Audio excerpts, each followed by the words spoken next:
Il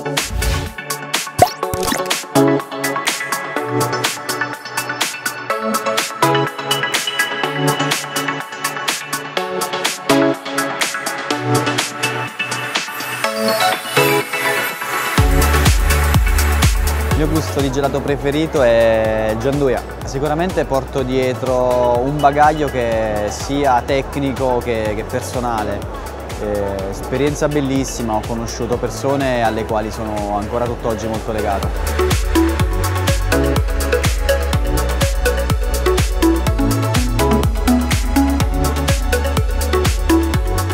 Pasticceria di gelato è il declinare in forma nel sotto zero quello che è l'arte della pasticceria classica.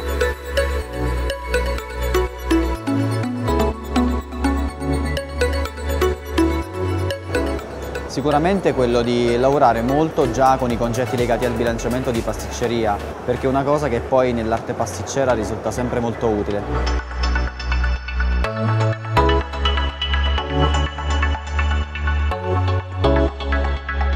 Ciao ragazzi, mi raccomando, in bocca al lupo, ci vediamo presto!